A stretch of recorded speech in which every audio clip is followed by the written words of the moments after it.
Es el momento de escuchar a Andrés Clóster. Él es médico veterinario, trabaja en el INTA Marco Juárez y va a hablar acerca de las alternativas de invernadas intensivas con opción de terminación a corral. Andrés. Sí, buenos días a todos. Vamos a tratar de poner en términos de productividad de campo y productividad física algunas de las cosas, algunas de estas ideas fuerzas que podrían guiarnos a cumplir con este objetivo bidireccional de satisfacer nuestro mercado interno y el mercado de exportación que se nos presenta como esta alternativa tan auspiciosa. Fíjense la imagen, esto es lo que teníamos en el pasado, y yo me tomo el atrevimiento de cambiar el título si detrás de esto no podemos sacar alguna conclusión de que hay algunas ideas rectoras que podrían ayudarnos mejor que otras, tal vez, a cumplir con estas necesidades, estos postulados que tal vez hoy enfrenta la cadena de ganados y carnes. Siempre me gusta en esto, pese a que hubo dos charlas excelentísimas que me precedieron, que brillantes en el sentido de presentarnos cómo se nos presenta el panorama actual y que también este auspicioso desafío que tenemos por delante, pero en términos regionales es un gusto siempre arrancar con algunas precisiones de lo que el escenario productivo nos ofrece. O sea, afortunadamente hemos tenido y se está terminando una campaña de cosecha fabulosa, no solo para el sector, pero también para el país que necesita de esos dólares. La rentabilidad de los cultivos agrícolas se ha mantenido, pero también gracias a los altos rindes que hemos tenido, no hacia los costos que han aumentado sustantivamente. Nosotros también sabemos que estamos en un área, en la región pampeana norte, sobre todo donde hay mucha superficie alquilada.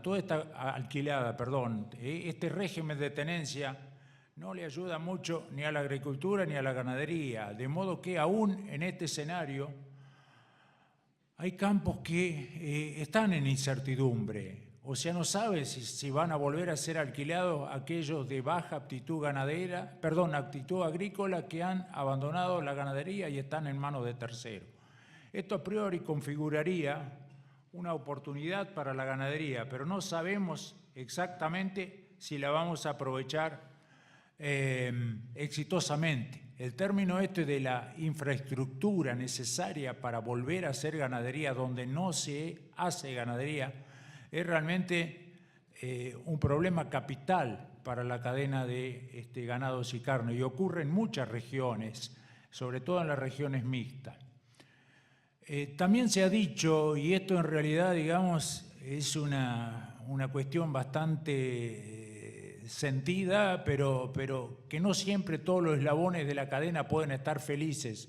Hoy, hablando desde la invernada, sí, tenemos una excelentísima relación compra-venta gordo-flaco que haría que las invernadas realmente estarían frente a un panorama excelente, muy auspicioso, pero ¿quién paga esto? Y de alguna manera la cría está subsidiando la alegría, digamos, de otro eslabón de la cadena. O sea, obviamente que tenemos que trabajar por la integración de todos y que como dijo Jorge Torelli, nadie es enemigo de nadie, pero digamos circunstancialmente puede haber ganadores y perdedores. Hoy estamos hablando de invernadas, la verdad que en estos términos estamos realmente muy bien. Y de las expectativas también se ha hablado muchísimo, tenemos expectativas fabulosas, sobre todo que vienen noticias que vienen desde el exterior, desde digamos, impulso muy renovado, digamos, de China y con todo lo que eso implica, digamos, con su alta participación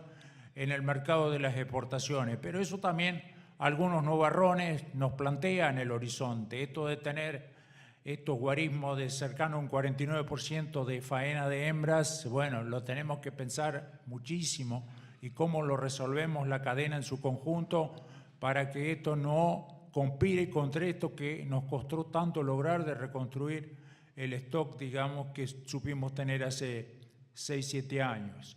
Y por último, tanto se habla de peste porcina africana y digamos que hoy en día es tanta la gente que habla de esto y frente a un sector, en definitiva, que si lo toma con realismo y con la mano en el corazón, poco tenemos por hacer como argentinos para atender a tamaña demanda, pero sí tal vez la podamos hacer desde otro frente, justamente desde nuestra cadena va a haber todavía mayor presión sobre la carne vacuna importadora y que nosotros debemos tener la inteligencia de generar las categorías bovinas, como ya se ha dicho, para poder abastecer este tipo de necesidades. También va a haber oportunidades para la cadena aviar con toda seguridad, digamos, carne de cerdo no va a ser sustituida solamente con carne de cerdo. Nosotros tenemos también una segunda oportunidad, una oportunidad de segundo piso en este momento frente a esta situación que le está pasando a China. ¿Qué invernadas tenemos nosotros? Y bueno, esto para quienes son de la zona, quienes están acá y para el país en general, tenemos una serie de opciones, de las cuales no vamos a hablar todas. Afortunadamente las invernadas especulativas o de revoleo prácticamente han desaparecido, digamos, del mapa productivo, pero sí sigue habiendo invernadas pastoriles con escaso grado de tecnificación, de planificación, de ajuste de su estructura forrajera y sobre esas posiblemente tengamos que trabajar con mayor énfasis. También existen las invernadas sobre las cuales ponemos mucho acento y hemos trabajado en particular el INTA y el grupo de Marco Juárez en especial, digamos, de las invernadas pastoriles suplementadas a campo. Esto tiene mucho que darnos todavía este sistema para justamente cumplir con esto que se nos pide de distintos sectores de la cadena, de que tiene que haber, digamos, más peso de faena, mejores recrías y demás. Bueno, este sistema tiene mucho para decir todavía, pese que para algunos casi suena a un sistema un tanto, digamos, arcaico, ¿no es cierto? Las invernadas asociadas a los ciclos completos, el país se está convirtiendo en un gran ciclo completo, de modo que, pero no porque haga ciclo completo, digamos, digamos su invernada de machos y hembra no deba ser atendido con el profesionalismo necesario con que lo están haciendo los invernadores puros o incluso los que hacen encierre a corral. Todavía hay mucho por hacer en este sentido, en este tipo de sistemas donde tal vez, digamos, el ternero engordado en este tipo de ciclos completos no sea adecuadamente atendido en todos los aspectos y capitalizado todas las ventajas de este sistema. Hay otro sistema que es, por ejemplo, el encierre prepastoreo, ideal para acomodar terneros chicos a las futuras exigencias de la invernada más pastoril con suplementación. Los encierres finales son parte del paisaje, pero también en los encierres de los campos mixtos, en los encierres respetuosamente chacareros, también deben progresar en eficiencia, en acortar esos ciclos. Estamos frente a un escenario de ingredientes caros, de modo que esto, si bien lo reconocemos como que ha llegado para quedarse también en los campos, digamos que hacen producciones de base más pastoril, tiene que hacerse con más eficiencia. Y bueno, por último quedan cosas que no están dentro de nuestro programa de hoy, que es hablar específicamente del encierre profesional en sus distintas escalas. Esto, por supuesto, nos genera una serie de productos, de algunos vamos a hablar y de otros no tanto. Pero surge, por ejemplo, hablar del ternero holando en aquellas cuencas donde hay realmente terneros holando y lo que hemos visto, esta gran necesidad que tiene la Argentina de faenar algunas categorías de mayor peso. Esto es un subproducto, digamos, ideal para lograr ese tipo de objetivos, pero no solamente desde el corral, con una buena eficiencia a campo y eventualmente una muy corta terminación a corral podemos lograr un producto excelentísimo, no solo para el mercado exportador convencional. Con esto pues, tranquilamente podemos hacer cuota 481, podemos hacer Hilton, podemos acceder a los mercados de dispuestos a pagar valores intermedios por nuestras exportaciones. Lo otro es una cuestión tal vez más conocida, esto de estar invernando a campo con suplementación. Nosotros hemos predicado en el desierto primero y después con mucha mayor receptividad durante 20, 25 años de que esto era un sistema que se adecuaba adecuadísimamente a las necesidades tanto del consumo interno como al mercado exportador.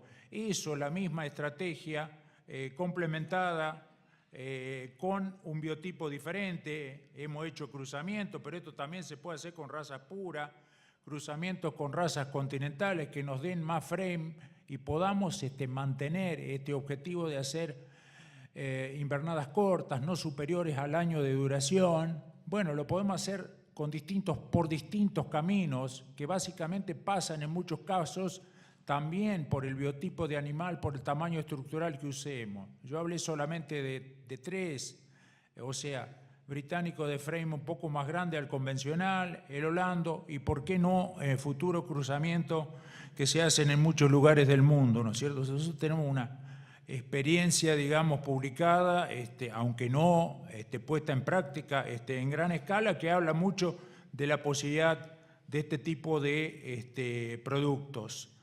Y por qué no hablar algo que yo dije del ciclo completo de estas múltiples ventajas que tiene el ternero de marca líquida para hacer realmente un producto de excelentísima calidad, ya sea para mercado interno, pero también como un ternero que arranca tan bien en su fase inicial, que está acostumbrado a las dietas y a los manejos de su campo de origen, también hacer un excelente novillo de exportación.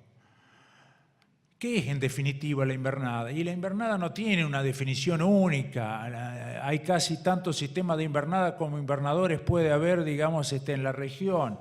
Pero sí todas de alguna manera debieran, insisto, con este potencial, centrarse en que es un proceso integrado de una serie, digamos, de factores. Siempre tenemos que tender a tener mayor producción primaria, no solo en cantidad, sino también en calidad.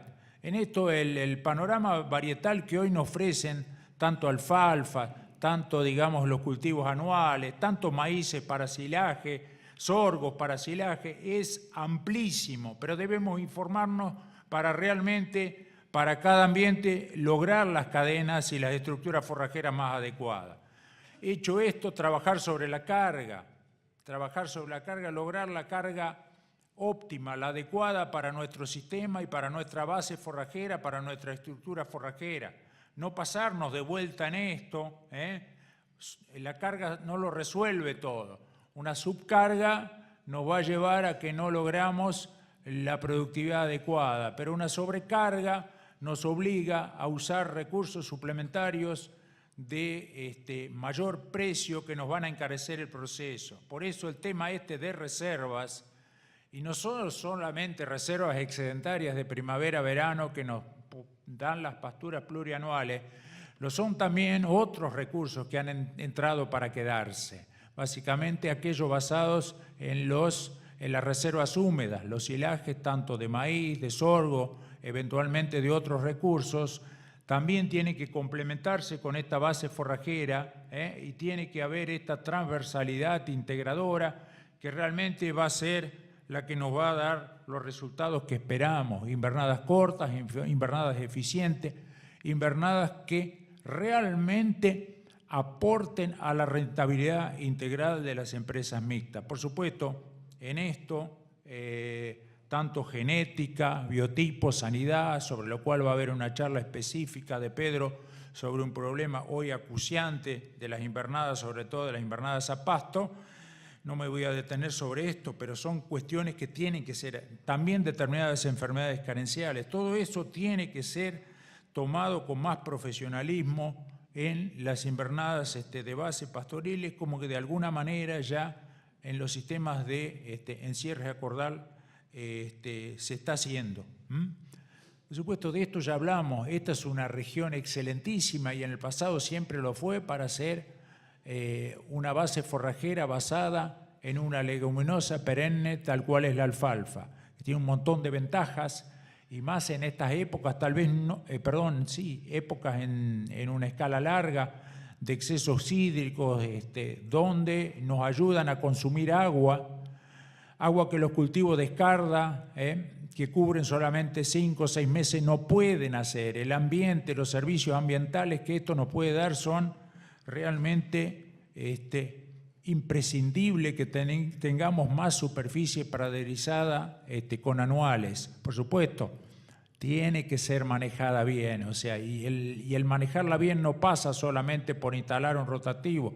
Tiene lamentablemente todo el mundo lo conoce, un talón de Aquiles, que es el manejo del empaste. Bueno, eso sería todo un capítulo totalmente aparte, pero que tenemos que atender con la profesionalización de nuestra gente, del personal que los atiende, y también del complemento con otros recursos alimenticios. Qué mejor que esto todavía, que estas pasturas en los ambientes donde se puede estén complementadas con gramíneas templadas plurianuales. Esto tiene una serie de factores que exceden solamente esto como alimento, como factor control del empaste. Hoy por hoy yo diría, si tuviera que ponerlo precio cualitativo a esto, tiene más impacto sobre el suelo, sobre la biomasa radicular que generan, sobre la capacidad de infiltración, sobre la generación de distintas estructuraciones de poros del suelo, que como alimento del sistema en sí mismo, de modo que donde las podamos hacer, no dudemos en hacer este tipo de recursos. Hecha esta cadena forrajera, basada primero en las plurianuales, si podemos con alfalfa tanto mejor, nos van a quedar OHs, sobre todo si trabajamos altas cargas. Están viendo dos líneas que suponen cargas diferentes. Cuanto más alta la carga, más necesidad de que este bache sea cubierto por algunos de estos recursos a los que yo le puse nombre. En primer lugar, la suplementación con recursos energéticos que son necesarios para balancear diferencias cuantitativas, que son casi las obvias, que son las invernales, pero también cualitativas, cuando hay pasto y tenemos que balancear calidades, tal como ocurre en el otoño, tal como vemos, con solo verlo, los animales a la vera de la ruta y están solamente a pasto, yo diría no pueden progresar bien, por más que los análisis de laboratorio de ese forraje den cuestiones excelentes. Eso tiene que ver con el balance de dieta que muchas veces solo dan los complementos energéticos, que no necesariamente tienen que ser granos. Silaje de calidad tiene muchísimo para decir y afortunadamente se han, digamos, diseminado como idea, digamos, de sustitución de verdeos en estas zonas donde los ambientes erráticos de invierno y la necesidad tal vez hasta de hacer más trigo, cada vez tenemos peores antecesores para hacer verdeos, pese a ser una región excelente para hacerlo, no está dada las condiciones para que lo hagamos en la cantidad necesaria. Ahí los silajes tienen mucho que decir para cumplir con este plafón para cubrir las necesidades y la receptividad invernal. En verano tenemos otros problemas, los vamos a analizar con algún detalle más avanzada la charla. Fíjense, esto tiene muchas cosas para decir cada una de estas especies. Lamentablemente no tenemos la superficie, no tenemos los antecesores, pero sí tenemos realmente un panorama varietal, y lo que ha cambiado en los últimos tiempos es la accesibilidad a las buenas variedades. Esas no están solamente en manos del INTA Anguil, del INTA Bordenave, la semilla no se consigue y demás. Hoy la actividad privada está negociando, digamos, ha licenciado muchísimos muchísimos cultivares de alto valor que han renovado el panorama. Y por último, también dentro de este mismo contexto, quisiera decir primero que hay que elegir bien las variedades. Ahí tenemos 2 variedades triticales que se comportan de acuerdo a su porte y a su capacidad de rebrote y por qué no, su tolerancia a heladas y sequías invernales de una manera absolutamente diferentes. Eso, digamos, tenemos asesoramiento de sobra en la actividad privada y en los entes oficiales para brindar al respecto. Esto fue hecho con cultivos de cobertura. Esto es una opción un poco diferente, un poquito más traumática para el sector agrícola aceptarlo, digamos, de que la defoliación no siempre es negativa. Esto fue hecho con una defoliación muy laxa, muy controlada, entre el 50 y el 70%, pero lo concreto de esto son dos cosas. Por un lado, y esta era la apuesta, que se podía recuperar prácticamente la misma biomasa que tendría el cultivo de cobertura no pastoreado, el cultivo intacto.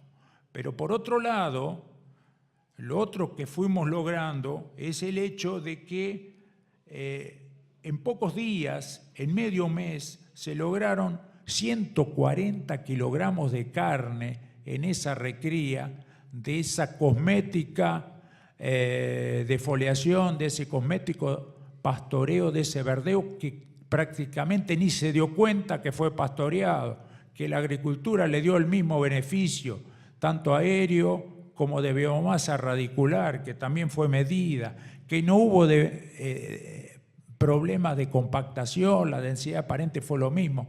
O sea, realmente un excelentísimo negocio que en ese momento significaba 6 o 7 quintales diferenciales de de soja, cosa puesto en números, puesto en valor la carne, ¿no es cierto? Cosa que ningún ensayo de cultivo de cobertura ha logrado como impacto en el cultivo de escarda.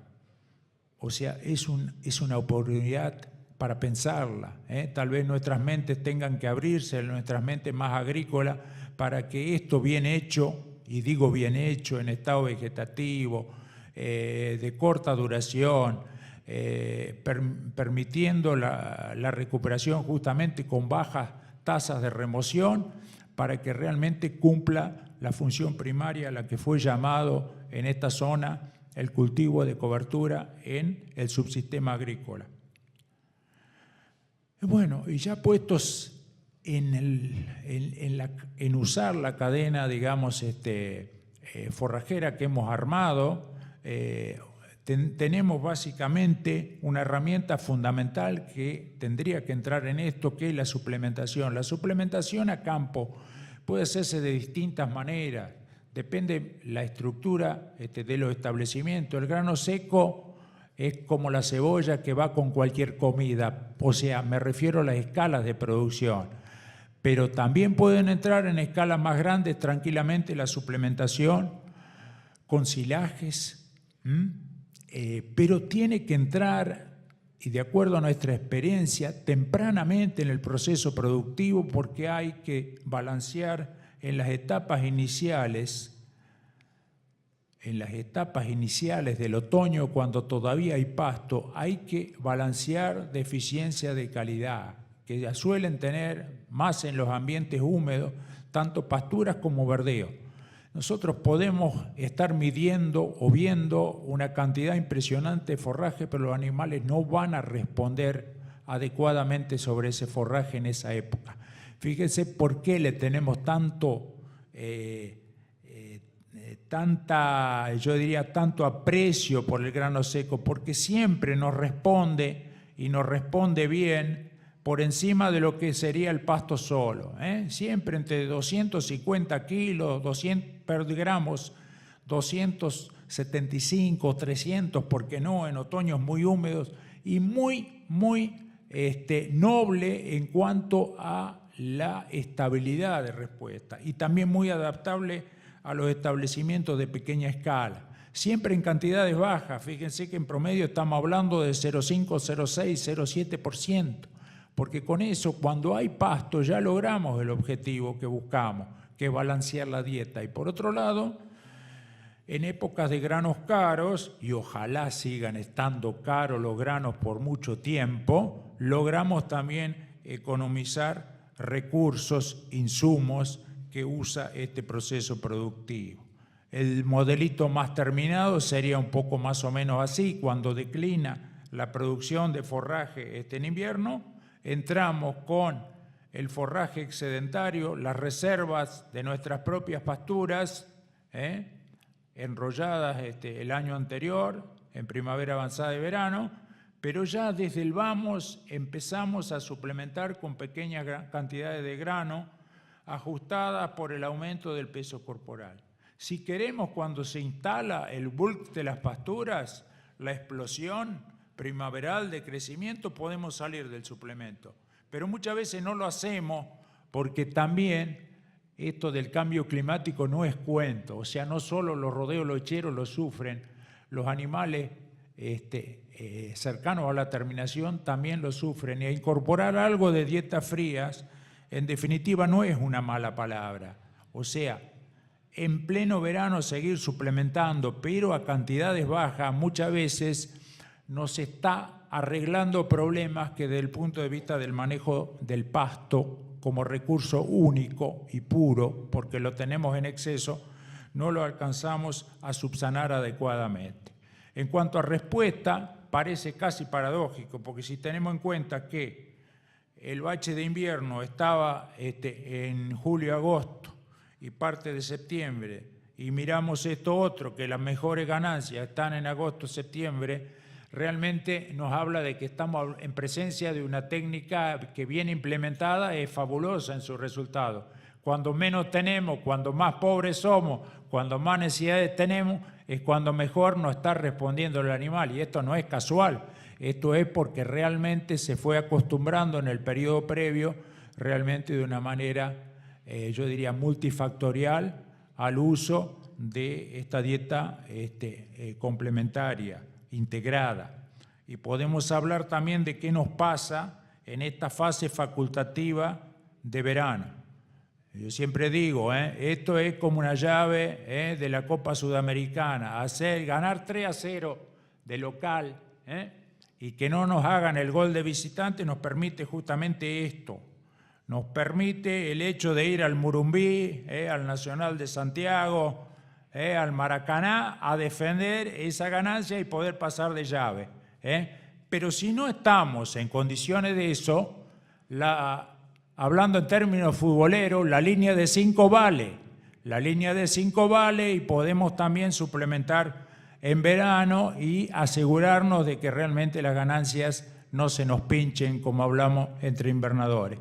Los hilos tienen mucho que aportar, ya lo dije, y también tienen que aportar también para controlar el empaste, para, digamos, levantar ese piso de forraje invernal que hoy por hoy con los verdeos, pese a la buena oferta genética, no lo podemos hacer. También podemos estar entregando dietas mixtas invernales, enriqueciendo silaje a veces de calidad un tanto deficitaria con algo de grano. Eso, digamos, requiere, digamos, de otra logística de entrega, pero si tenemos algún mixer o algún otro tipo de distribuidor, tranquilamente se puede hacer este tipo de dietas combinadas. Esto justamente es para animales pesados que nos están haciendo un balance de momentos en que tenemos una gran asimetría en la producción de forraje, ya sea porque los verdeos no respondieron o las pasturas tampoco están respondiendo por cuestiones climáticas en la cantidad que necesitamos. El otro tema, que también está muy difundido, es el autoconsumo, pero usando tanto pasturas como verdeos, como bancos de proteína. Ustedes saben que el forraje de ensilados difícilmente supere los 8 o 9 puntos de proteína. Eso para un novillo o para un novillito recría no alcanza, de modo que si pudiéramos hacer esto de estar complementando la proteína de los forrajes frescos con el silaje, fenómeno. Y esto en ensayos han dado muy bien. Estos son datos del INTA Manfredi, donde a veces se lograron ganancias cercanas al kilo. Pero bueno, son datos de ensayo. Con esto, ¿qué quiero decir? Pocos animales, buen frente de comedero, animales homogéneos. A veces en el gran lote, y acá le hago un tributo tremendo a nuestro amigo Colombato Darío, en el sentido de también presentar las cosas que nos salen mal. Acá los resultados, como pueden ver, para nada se parecieron a aquellos de ensayo de Manfredi. Tenemos 300, 400 gramos haciendo más o menos la misma estrategia. Verdeo más silaje de autoconsumo. Bueno, ahí, digamos, hay cosas para revisar en cuanto a número de lotes, eventualmente tal vez falte un oferente proteico, tal vez falten otro tipo de ajustes, de controles para que esto también funcione en la práctica tal cual, digamos, en la teoría o en los portales donde leemos las notas está funcionando.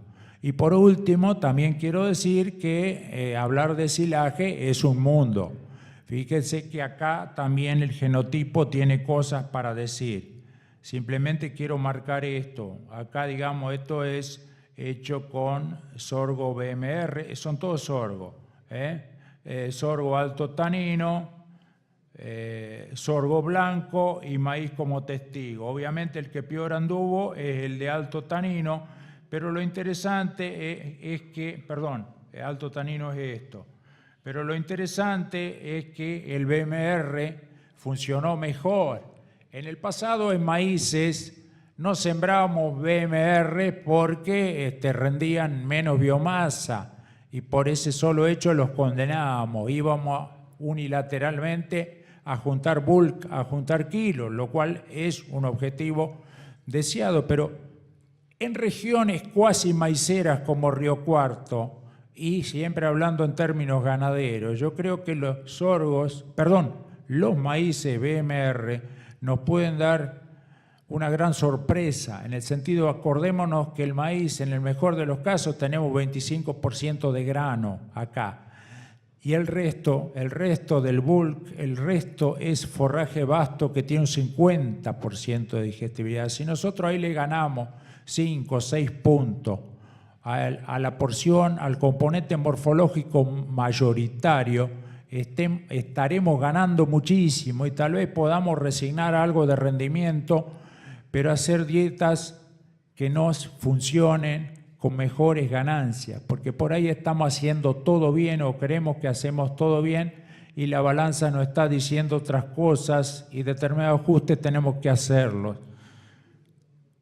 Y por último, si salimos de la suplementación y tenemos buen perfil de pasto, digamos, con pastura base alfalfa en primavera avanzada de verano, tendremos que hacer cosas primero contra el empaste, de controlarlo, y segundo, la foto de la derecha, tampoco que no se nos generen estructuras excesivamente lignificadas, con mucha fibra, que hacen que el animal no responda adecuadamente. Algo podemos hacer con manejo. Toda la vida hablamos de que no tenemos que entrar a comerlos con 50-60% de floración, pero en la práctica eso muchas veces ocurre. Yo ya les hablé que la suplementación, y este es un caso donde en realidad manejábamos bien las alfalfas. Fíjense que realmente el control pastoril estaba dando casi 600 gramos, una ganancia buena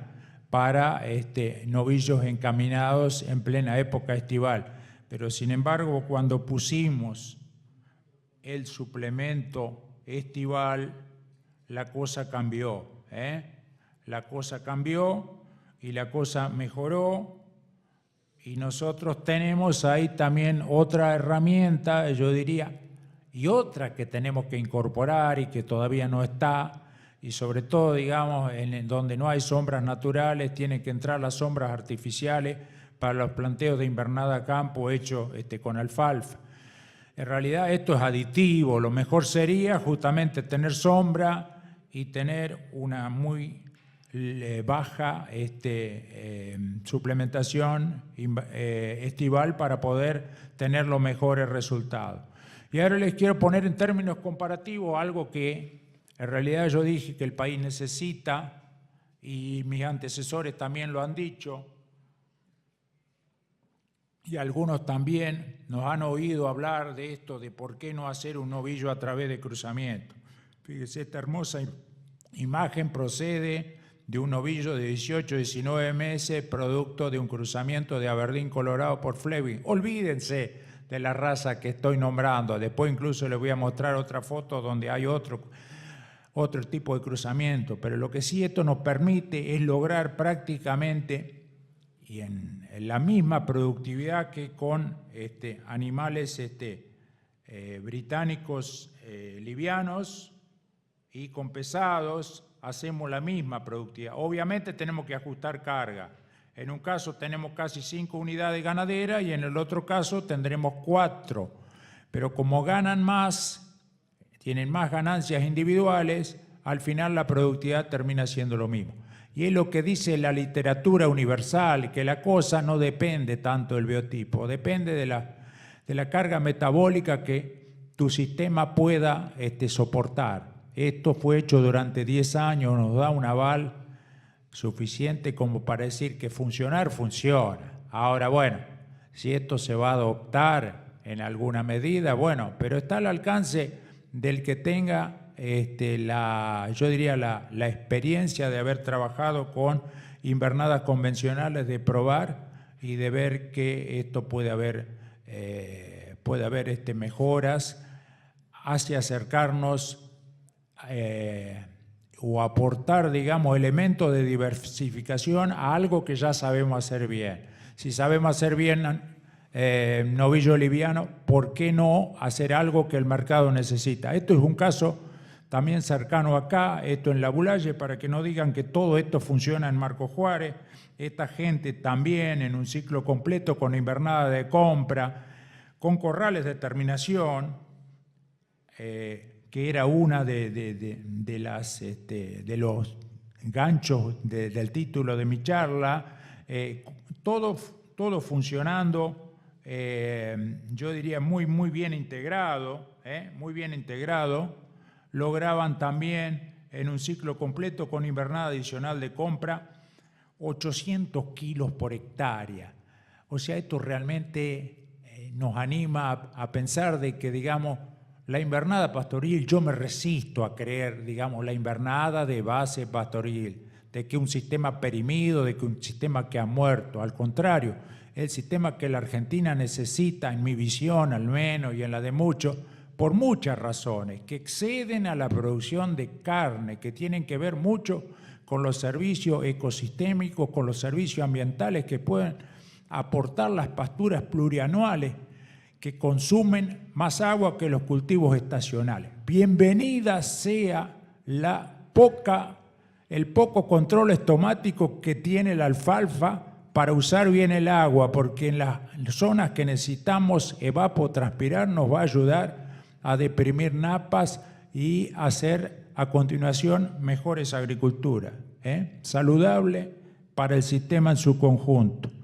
Bueno, y ahora vamos a comparar, porque era alternativa de invernada, una serie de opciones. Lo voy a pasar en cierta manera, como no puedo detenerme mucho en cada una de ellas. Un sistema tradicional que termina, tradicional pero bien hecho, en un año, que termina con 400 kilos, uno que hace pesado, entre 450 y 460, uno que termina corral con 390, y otro de doble pasada por corrales, que esto también lo tenemos, doble pasada por el campo y encierre corral final. Esto va de abril a noviembre, se encierra, y de noviembre a abril otro ciclo. Las cargas son espeluznantes, porque yo no me animo a poner que tenemos 11 animales por hectárea. Por eso pongo 4,88 por 2, porque en realidad no sé cuál es la carga que tenemos, si sumamos los dos pasajes de animales. Pero esto no necesariamente quiere decir que en la producción física nosotros logremos el doble de lo que estamos logrando en el sistema control, o sea, los 800 kilos. ¿Por qué? Y porque tenemos que vender antes, porque tenemos que vender a menores pesos de faena, estamos vendiendo a 360, en fin, no todo es matemático, digamos, por tener, pero para aquel que quiera hacer cosas diferentes, esto también está probado. Esto también está probado, funciona bien, obviamente que es un sistema más caro, requiere más grano, requiere más insumos directos. Y por último, comparemos con un sistema un poco más adaptado a las particularidades regionales, que bien podría ser lo que era inicialmente la perla de Huinca-Renancó, basada en suplementación, alfalfa y verdeo, y que producía alrededor de 600 kilogramos por hectárea. Yo no quiero hablar de márgenes brutos de esto porque en realidad me parece que me asusta lo que da. Es casi obsceno hablar de los números que en esta coyuntura esto da porque sería una ofensa hacia el criador que está subsidiando esto. Pero les puedo asegurar que hoy da igual que la agricultura estos sistemas que producen cerca de 800 kilogramos por hectárea. ¿Cuáles son las determinantes del resultado económico? Yo no voy a hablar del resultado económico, pero pasa por esto. Primero tenemos que producir mucho, tenemos que trabajar sobre la estructura de costo y tenemos que trabajar sobre hacia dónde, qué calidad logramos y cuál es el destino de nuestro producto. Y por sobre todas las cosas, todo lo cruza la eficiencia con que nosotros gestionamos los procesos. Las técnicas pueden ser los mismos, pero en manos de dos gestionadores diferentes, los resultados diametralmente opuestos. Estos son resultados locales también, no se fijen en el eje de los números, pero sí digamos de que un ciclo completo, en este caso hecho en Adelia María, con márgenes prácticamente parecidos a los cultivos hechos en ese ambiente. Y repito un poco de lo que mis antecesores han dicho, esta divergencia que se ha instalado, pero desde hace una década ya, entre lo que podemos ofrecer como categorías pesadas, pero básicamente en el término de novillos entre pesados y novillos no tan pesados, y lo que vendemos como terneros y novillitos. Esto es el talón de Aquiles que yo le veo a nuestra exportación. Yo no quiero sobreinsistir en la composición cualitativa que tiene en nuestro perfil de exportación. Por favor, miremos el vaso medio lleno. Como dijo Chito Forte, esto 7, 8 años atrás no lo teníamos, celebrémoslo, pero hagamos todos los esfuerzos para que la matriz la podamos entre todos modificar. Y la primera medida es tomar noción de que obviamente no estamos en el mejor de los mundos, que tenemos que cambiar, pero por sobre todas las cosas que estamos en una región y en un país absolutamente destinado, lo voy a emular a Duhalde, destinado a ser exitoso.